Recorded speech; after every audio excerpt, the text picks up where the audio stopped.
Assalamualaikum warahmatullahi wabarakatuh.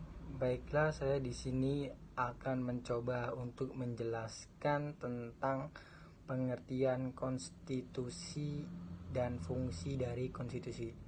Yang pertama-tama saya akan menjelaskan tentang pengertian konstitusi. Konstitusi pada umumnya bersifat kodifikasi, yaitu sebuah dokumen yang berisi aturan-aturan untuk menjalankan suatu organisasi pemerintahan negara. Namun dalam pengertian ini, konstitusi harus diartikan dalam artian tidak semuanya berupa dokumen tertulis dalam kurung formal. Menurut para ahli ilmu hukum maupun ilmu politik, konstitusi harus diterjemahkan termasuk kesepakatan politik, negara, kekuasaan, pengambilan keputusan, kebijakan, dan distribusi maupun alokasi. Konstitusi bagi organisasi pemerintahan negara yang dimaksud terdapat beragam bentuk dan kompleksitas strukturnya. Terdapat pula konstitusi politik atau hukum, akan tapi mengandung pula arti konstitusi ekonomi dewasa. Ada beberapa pengertian konstitusi menurut para ahli. Yang pertama yaitu dari K.C. Wehar. Konstitusi adalah keseluruhan sistem ketatanegaraan suatu negara yang berupa kumpulan peraturan yang membentuk, mengatur, atau memerintah dalam pemerintahan suatu negara. Yang kedua dari Herman Heller. Konstitusi mempunyai arti luas daripada undang-undang dasar. Konstitusi tidak hanya bersifat yuridis, tapi juga sosiologis dan politis. Yang ketiga dari Bas Saleh. Konstitusi adalah hubungan antara kekuasaan yang terdapat di dalam masyarakat seperti golongan yang punya kedudukan nyata di dalam masyarakat, misalnya kepala negara, angkatan perang, partai politik, dan sebagainya. Selanjutnya dari L.J. van Apeldoorn. Konstitusi memuat baik peraturan tertulis maupun peraturan tak tertulis. Seterusnya dari Kurnimanto Sotopawiro. Istilah konstitusi berasal dari bahasa Latin cismo yang berarti bersama dengan, dan statute yang berarti membuat sesuatu agar berdiri. Jadi konstitusi berarti menetapkan secara bersama. Itu menurut Kurnimanto Sotopawiro. Dan yang terakhir dari Carl Smith membagi konstitusi dalam 4 pengertian, yaitu konstitusi yang pertama, konstitusi dalam arti absolut mempunyai 4 sub pengertian, yaitu 1. Konstitusi sebagai kesatuan organisasi yang mencakup hukum dan semua organisasi yang ada di dalam negara. Yang kedua, konstitusi sebagai bentuk negara. Yang ketiga, konstitusi sebagai faktor integrasi. 4. Konstitusi sebagai sistem tertutup dari norma hukum yang tertinggi di dalam negara. Itu yang kedua, menurut Carl Smith, konstitusi dalam arti relatif dibagi menjadi 2 pengertian, yaitu konstitusi sebagai tuntutan dari golongan borjuis agar haknya dapat dijamin oleh penguasa, dan konstitusi sebagai sebuah konstitusi dalam arti formil. Konstitusi dapat berubah tertulis, dan konstitusi dalam arti material, konstitusi yang dilihat dari segi isinya. Yang ketiga itu konstitusi dalam arti positif, adalah sebagai sebuah keputusan politik yang tertinggi sehingga mampu mengubah tatanan kehidupan kenegaraan. Yang terakhir menurut Carl Smith, konstitusi dalam arti ideal, yaitu konstitusi yang memuat adanya jaminan atas hak asasi serta perlindungannya. Begitulah dari pengertian dari konstitusi. Selanjutnya saya akan menerangkan tentang fungsi dan maksud konstitusi. Menurut J.F. Strong, pada prinsipnya, fungsi konstitusi adalah untuk membatasi kewenangan tindakan pemerintah, untuk menjamin hak-hak yang diperintah dan merumuskan pelaksanaan kekuasaan yang berdaulat. Fungsi konstitusi bagi negara Republik Indonesia 1.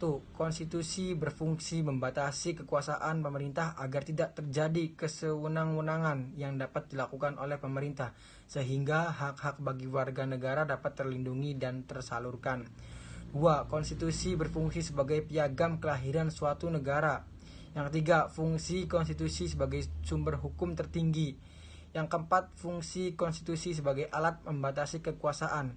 Yang kelima, konstitusi berfungsi sebagai identitas nasional dan lambing. Yang keenam, konstitusi berfungsi sebagai pelindung hak asasi manusia dan kebebasan warga suatu negara. Konstitusi merupakan segala ketentuan dan aturan dasar mengenai ketatanegaraan. Berdirinya sebuah negara tidak lepas dari adanya konstitusi yang mendasarinya. Konstitusi dapat berupa hukum dasar tertulis yang lazim disebut undang-undang dasar dan dapat pula tidak tertulis. Baiklah, itu saja penjelasan dari saya mengenai pengertian dan fungsi dan maksud dari konstitusi. Terima kasih. Oke, selanjutnya adalah tentang faktor-faktor yang mempengaruhi perubahan konstitusi. Di sini ada 2 faktor yang mempengaruhi perubahan tersebut, yaitu faktor eksternal dan faktor internal.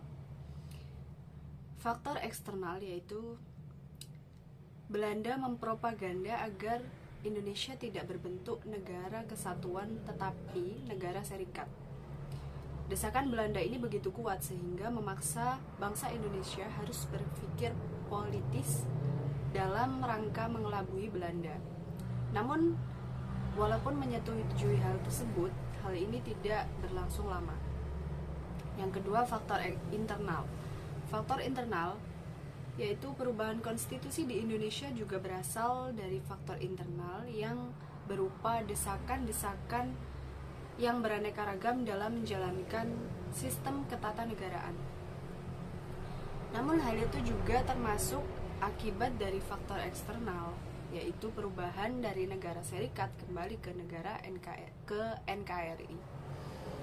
Untuk mengelabui Belanda, maka UUD yang dipergunakan pun tidak menggunakan UUD 1945, tetapi menggunakan UUDS 1950. Akibat dari perubahan konstitusi, maka berubah pula sistem ketatanegaraan dalam Indonesia.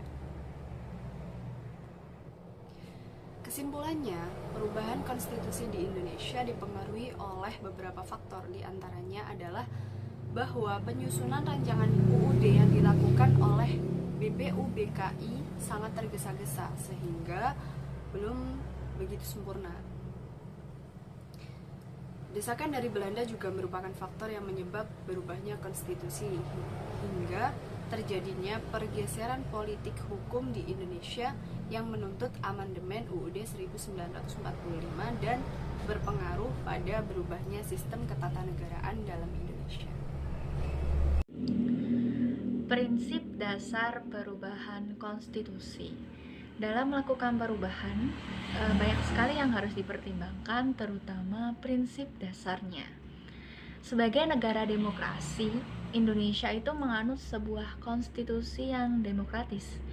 Artinya, di dalam konstitusi itu mengandung prinsip-prinsip kedaulatan rakyat dan prinsip-prinsip negara hukum. Nah, kedua prinsip ini yang menjadi prinsip-prinsip dasar perubahan konstitusi. Di dalam prinsip-prinsip kedaulatan rakyat itu terdiri dari kebebasan, kesamaan atau kesetaraan, suara mayoritas, dan pertanggungjawaban. Untuk 2 prinsip yang pertama, kebebasan dan kesamaan atau kesetaraan itu merupakan esensi kedaulatan rakyat atau bisa disebut sebagai prinsip esensial. Nah, untuk 2 prinsip yang terakhir, yaitu suara mayoritas dan pertanggungjawaban, itu merupakan prosedur pelaksanaan kedaulatan rakyat atau disebut dengan prinsip prosedural, yang artinya 2 prinsip ini merupakan bentuk aktualisasi atau bentuk perwujudan dari prinsip esensi tadi, yaitu berupa kebebasan atau kesamaan dan kesetaraan itu tadi. Nah, lanjut ke prinsip-prinsip hukum. Nah, kita ketahui bahwa prinsip hukum di Indonesia itu memiliki ciri yang khusus, yaitu berlandaskan pada Pancasila. Nah, karena prinsip ini berlandaskan pada Pancasila, sudah tentunya prinsip ini terkandung di dalam UUD 1945 yang terdiri dari adanya penegakan hukum, adanya perlindungan terhadap hak asasi manusia, adanya pemisahan kekuasaan melalui sistem checks and balance, adanya pembatasan kekuasaan dalam negara, adanya persamaan di hadapan hukum dan pemerintahan or equality before the law, serta adanya peradilan administrasi yang disebut peradilan tata usaha negara atau PT-UN. Nah, sekian dari penjelasan saya. Bila ada yang kurang jelas, bisa ditanyakan di diskusi grup. Dan mohon maaf jika ada kesalahan dari kami. Assalamualaikum warahmatullahi wabarakatuh.